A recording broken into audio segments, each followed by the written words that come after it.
This was really funny to see happen.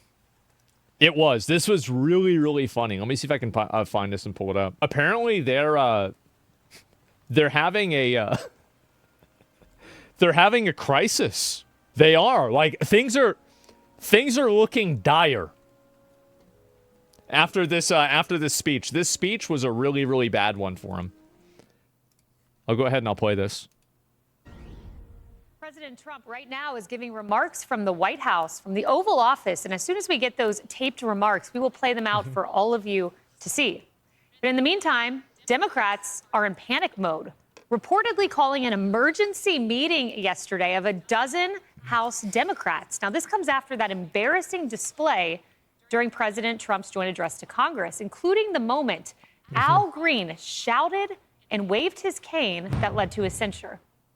That's your warning. Oh, by the way, he's now claiming that the reason why he got removed is, and I know you won't believe this, racism. That's right. He got removed because of racism. Now, why is that? Why is that the reason? Nobody really knows, but let me see if I can pull this up and show you guys. Because this just came out today. There we go. Al Green accuses Speaker Mike Johnson of kicking him out of the Trump address due to his skin color. Right. That's the reason. Yep. I'm sorry, but like that shit is DR'd. Nobody's believing that anymore. They kicked you out because of your skin color. No. So stupid. Hello, everyone. This is Outnumbered on this Friday. He was kicked out because of the content of his character. He's kicked out. He's fucking yelling, interrupting his speech. Literally any other situation where a person is doing something and other people have come to observe that person doing something, if one other person in the audience starts interrupting everything, that person eventually gets thrown out. You do that in a concert, you get thrown out. You do that in a movie, you get thrown out. There's no situation and no place. You do that at a comedy show. They make fun of you, then you get thrown out. And then that's it. At school, yeah, you do that at school. You get detention. Is dumbass a skin color? It's a mindset, unfortunately.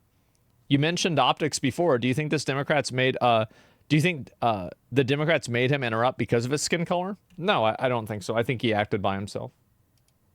Billy McEnany here with my co-host Emily Campagno. Also joining us, Molly Line, Fox News correspondent. Marie Harf, Fox News contributor and former State Department spokesperson under President Obama. And look who it is for the very first time on the couch, House Speaker Mike Johnson. So good to have you here, Speaker Johnson. So good to be with you. I've been wanting to do this for a long time, so thanks for the opportunity, ladies. We've been wanting to have you, and we are quite excited. You know, I woke up this morning, and I'm reading, and, you know, all the congressional publications, Politico, Punchbowl, Axios. Here's what they said. Majority did the same thing. She wasn't kicked. Well, they should have kicked her out. Like, if I was Biden, I'd have kicked her ass out. Yeah, I mean, like, happened fuck last night. Yeah, I got rid of her. This is after the censure of Al Green. You have Politico Playbook citing Axios that says there was a very unhappy House Democratic leadership meeting. They had a come to Jesus meeting with a dozen House lawmakers. Surprised they called it that. Elucidating on that, said that this included Maxwell Frost, Jasmine Crockett, two very outspoken Democrats, and they used the word that they were berated for their behavior. How ordinary is it? Good. They acting like clowns and nobody likes that shit. They're obnoxious and fucking annoying. For leadership to berate members of their own party. That's what it is. And were you surprised by this? I wasn't surprised. It is extraordinary, but they did make fools of themselves on the House floor. And everyone saw it, everyone in the country. It was a reminder to them why we won so decisively in this last election cycle and why they lost. No, he right. He 100% right. No, people don't want to vote for that fucking bullshit. It's annoying. People hate that shit. lost. And it's obnoxious. They're really a party in total disarray, as you see it on vivid display right now. They don't have an identified leader. They don't have any vision for where they're going. They don't have a platform that they can run on because it was repudiated overwhelmingly in the election. So they're sort of flailing about, and it blew up on the House floor, and I think they deeply regret it. At least some of them do. Others apparently didn't get the message of the election. No, I guess not. Al Green among them. He becomes the fourth House Democrat to be censured in the last 4 years. And Hakeem Jeffries, your counterpart on the other side of the aisle, had this to say about the censure. The censure resolution put forth by extreme MAGA Republicans is not worth. Oh my God.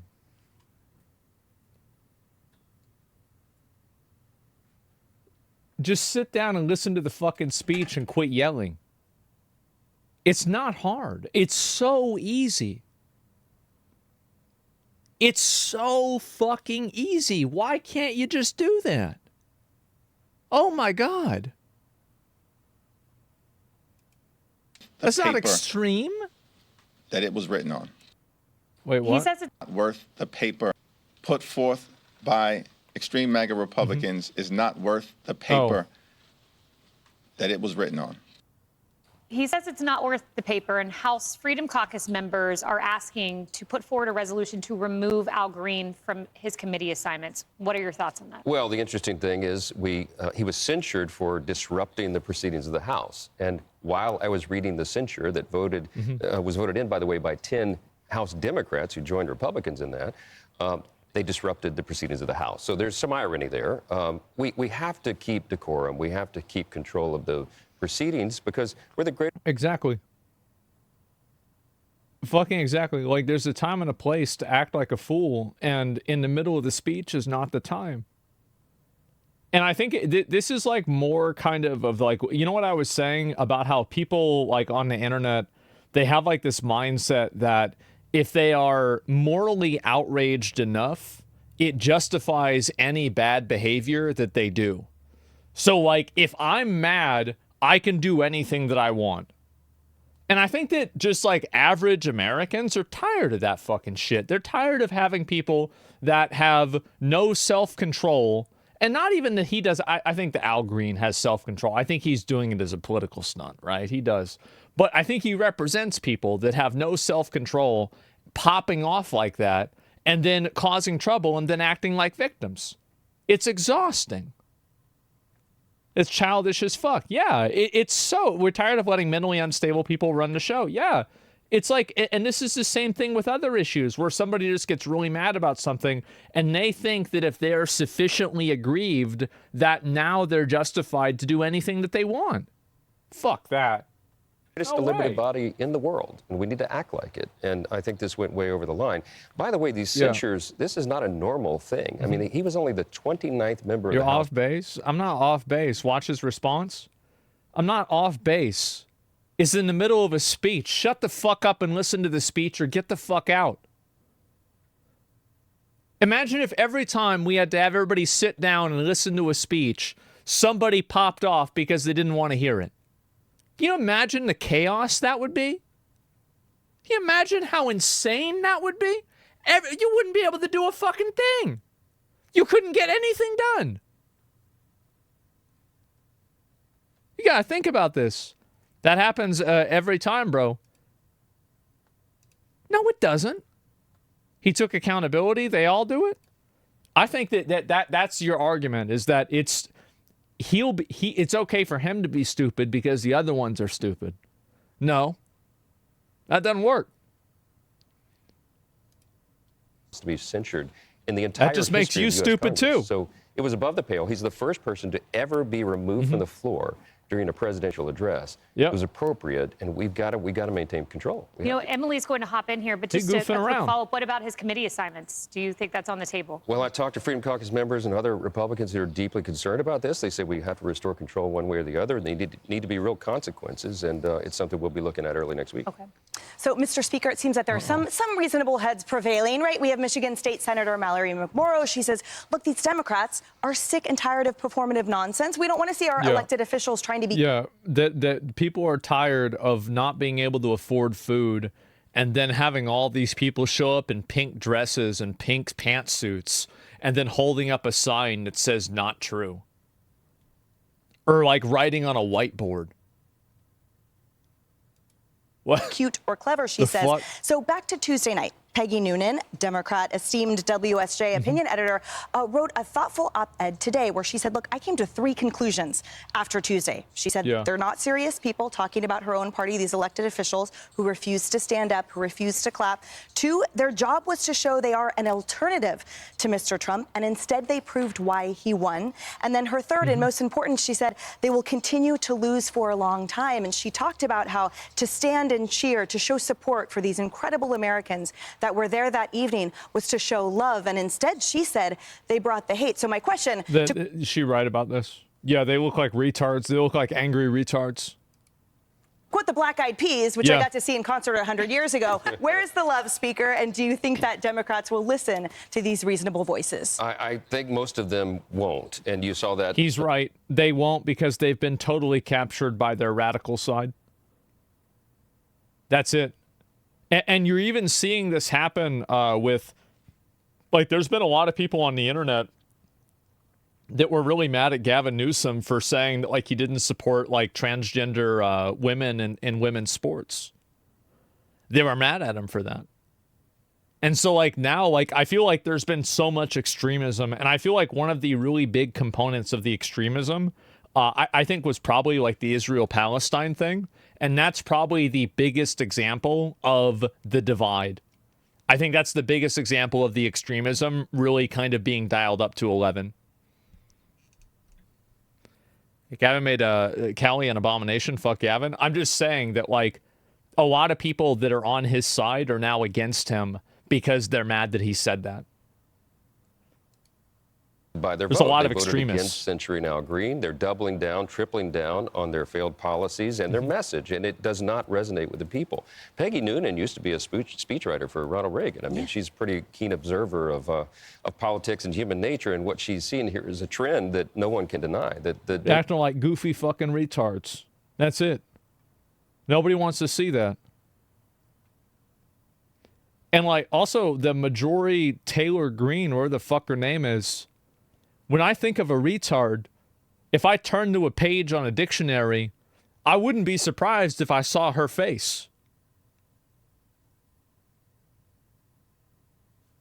Really? Somebody got to say it, right? Damn. Democratic Party has left the American people. When I was a kid, I grew up in Louisiana in the Deep South. There weren't many Republicans. I didn't know many. But that party left the people of my state and every other state over the years, and now they went through that woke progressive nonsense. They went so vigorous and aggressive. They did. And, this is a part. This is a disagree. We gonna pull them up real quick. Just real quick. Why was it in Democrats in power you did not look at all the antics of the right at the time?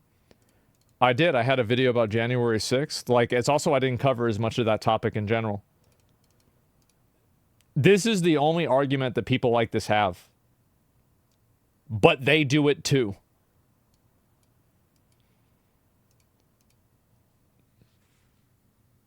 That doesn't work on me. It doesn't. It doesn't work on me. It doesn't work, like, because I don't support that either. So it's not relevant. Like, you're arguing with somebody that doesn't exist. Maximum cope. Yeah, this is crazy cope. Like, that's not it. The classic argument Destiny loves using. Oh, Destiny. I don't know about Destiny, but, like, I'm saying I'm saying it's hypocritical, and not that they're right. I disagree with Al Green. Okay, well, they were bad. No talking during downtime like you're doing now with Trump.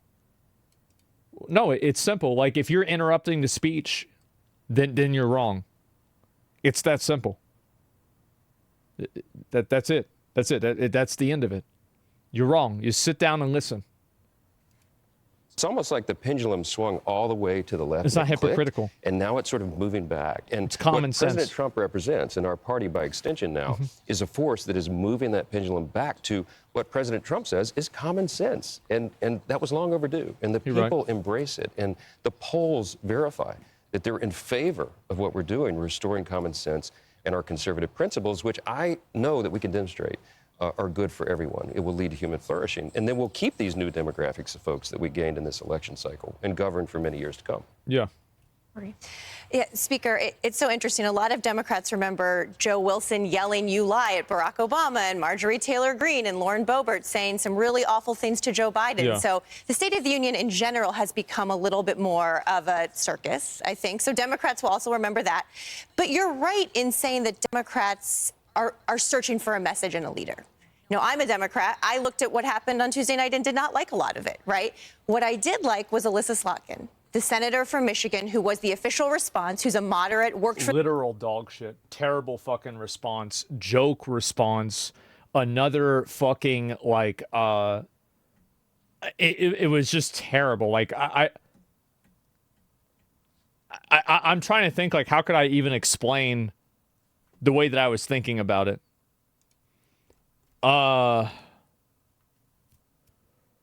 It's a Karen response. Yeah, it's a basically. I mean, I don't even know. Like, it was just weird. You know what it reminded me of? It reminded me a lot of like, I don't know. I'd have to really say it. Like Bernie Sanders. But what did she say? Just a bunch of stupid shit. Like, I don't remember even looking at all of it. Can you find it and show it? Why are you focusing on how the Democrats behave, not on what Trump said? How is this more egregious to you? Because it's ridiculous to act like this. You look like a fucking idiot. The George W. Bush CIA, It's simple. right, worked on Iraq Yep. and other intelligence issues. And she came out and said, prices are higher. The thing, you know, they're firing veterans all around the country. We are hearing in town halls that voters, you know, Democrats may not be winning them over quite yet, but Republicans are starting to lose them. So I'd love your thoughts on sort of her message. There is a moderate wing of the party, and it was on display in that speech, but also what your members are starting to hear. The moderate wing isn't what those people want. That's the problem. That's not what... There are too many of them that have been radicalized. We're seeing these town halls it's too many. where members are getting berated. You know, I lived through the Obamacare town halls, and I learned as a Democrat, you know, once you start getting those, you know, canceling town halls, things don't look good for you. So what do you make of sort of this moment and that part of the party, and also how your members are hearing from folks? Well, look. And are they going to cancel town halls? I'll say this. The president is now, what is it, 45 days into his administration. Something like that. We're transitioning from Bidenomics and this terrible economy that was delivered by the last administration. It takes a while to turn that ship around, but we are doing that. And the Congress is working to codify all the executive orders that the president is doing. But with regard to the town halls, look, I mean, we have Republicans who want to go out and be among their constituents and hear their concerns and dialogue with them. It's a big part of the job.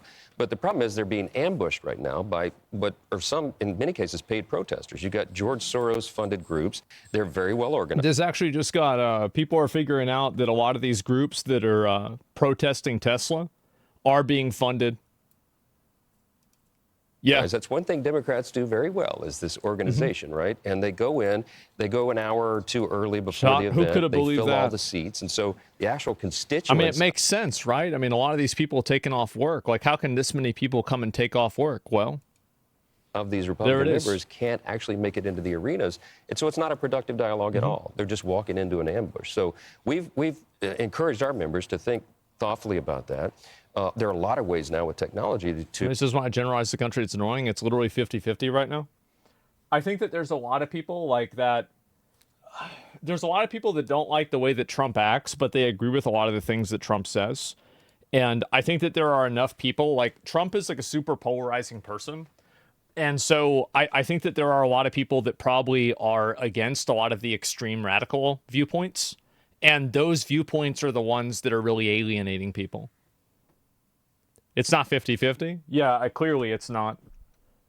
I think that if you go and you ask a lot of average people like what they think about this stuff, because like again, like you're talking about issues, like look at opinion polls. Like you're thinking about like Donald Trump, like that's like thinking about one person. It doesn't really matter, right? What you really should look at are what the opinion polls are for different issues. And you'll see that in a lot of these opinion polls, it's not 50-50. It's not. It's like 60-40, which again, 60% is half again more than 40%. That's like if you have 2 people, they have 3. If you have 10, they have 15. That's not even close. You're thinking about one issue? I'm thinking about multiple issues. Look at mass deportation, trans sports. Those are 2 issues right there. Be in constant dialogue with your constituents. You can do telephone town halls and get 10,000 people on the phone at the same time. You can have small group meetings with industry or organization groups or various parts of your community, and to be very productive. So we want to do the job, do it well, do it efficiently and effectively, and walking into a staged production like that doesn't serve anyone's interest. Speaker Johnson, I know Molly has a question for you, and we're going to get to that in just a Forced moment. vaccine transport, but I noticed something this week. I looked back at Biden's State of the Union last year, and I saw you stand when he mentioned John Lewis. And I saw you stand when he mentioned standing as America to get the hostages freed from Hamas. You were able to recognize those common humanity moments, and it doesn't appear that your colleagues on the other aisle were able to do that for DJ Daniel, a cancer survivor. Why do you think you could recognize that, but they could not? It's a great question, and it was shameful. I mean, they didn't stand for the families of, Lake and Riley and victims of crime and all of these things. The hostage who was released after his elderly mother pleaded for all of that from the tragedy in Israel. I mean, they missed their opportunity. And look, a State of the Union or a joint address is meant to be, they're supposed to be unifying moments. It's something we all join in together. It used to be a celebrated event of America. Not anymore. And so you look for those moments that you can join and all join together. President Trump provided many of them, and they just sat through it all. And so I think it sent a profound message to the people. I mean, it was shameful. And I don't know how they explain their way out of that. Yeah. Well, we talk about the bingo cards and the waving of the cane. At the same time, there's an opportunity here for more moderate Democrats. Marie was talking about this too. They get pushed out. That's the reason why. They're getting pushed out. Yeah. Silly emotional nonsense it is. Too many mask off moments. Yeah, exactly. And how could a State of the Union unifying when 50% of the speech was ego boosting?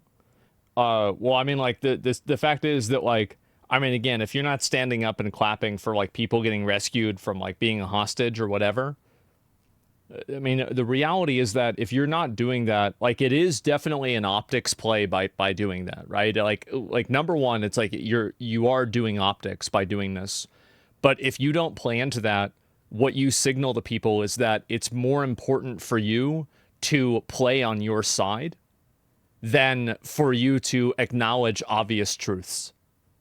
And a lot of people are exhausted by that. It's exhausting to have to deal with somebody who cares more about making, like looking like they're on the right side than doing the right thing.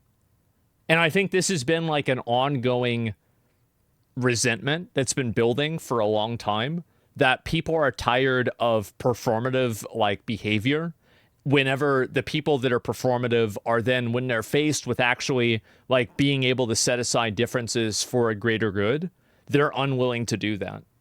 And I think that's really what the issue is. Yeah, they're selfish. Exactly. I'm exhausted by that shit. People are not standing up to clap, people being used as political props. Well, anything that's going to happen like that is a political prop. What I'm saying is that it is a political prop, but there are some political things that can be universal wins. And if you are unwilling to give any ground to anybody who you disagree with because you're viewing it as if optically this is giving them 1 point, what you will do is you will actually subtract a point from yourself. Because now you're behaving in a reactionary way and you're not acting like a normal person based off of what you're seeing.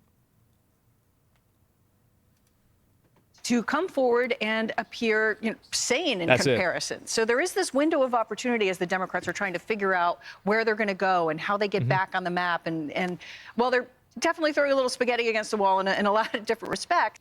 Here we are. We're about to go into a pretty intense period where we're going to be talking about money. This is what Congress does. And there's a lot of criticism right now, and the Democrats want to put language in about how much power President Trump has and what Republicans in Congress will do to rein that in. What do you picture in the coming weeks ahead? Hopefully not any, Serbian legislative smoke bombs being tossed around. Expect a little more peace than that. Well, that's right. And this illustrates that the radical extremists in the Democrat Party have outnumbered. I don't think they're going to pop off again. I don't think so. I think that it made them look too bad. I very, very really think that they're going to have another pop-off. I don't think it's going to happen. The moderates. There's only a small handful of moderates left, and that's been on display here over and over. And they tried to do it, to your point, in the appropriations process. The Republican appropriators are negotiating in good faith. They're exchanging top-line negotiation numbers back and forth. And about 2 weeks ago, the Democrats threw into this outrageous requirement, this stipulation, hey, we won't fund the government unless you tie the hands of the executive branch, unless you put in all these stipulations and you take away the authority that they're duly allowed in our system. And we're not going to do that. They know we're not going to do that. At a meeting, they were so it berated looked by like they were trying to Democrat engineer members. a shutdown of the government, which is terribly irresponsible. We're not going to do that. We will be running a clean CR next week. And what that will do is allow us time, allow the White House time, the administration to continue the DOGE efforts, finding all these extraordinary levels of savings and waste Transgender mice. on abuse. We'll be able to incorporate that into the budgeting for FY26, which will start We gotta almost stop immediately it. after we're done next week. And so that's going to be a great innovation. I think it's going to change the way government works. I was They're gonna make with gay Elon Musk in mice his next. office across this parking lot from the White House about a week ago. Late at night, we're meeting, and I said, we're both getting increasingly excited about all the savings that he's finding. And I said, we're looking at this differently. You think of it as a data analyst and a scientist. I'm looking at this as a constitutional law attorney and a historian. Elon, it's not just about saving money. This is revolutionary. We're going to restore the founders' original vision for the Constitution.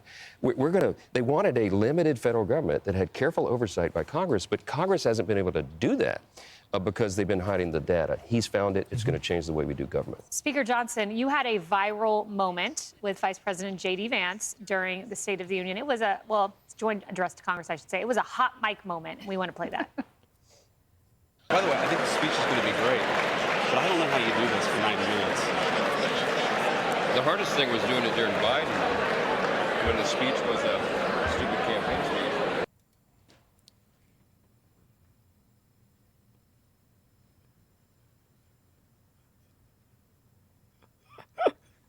Man.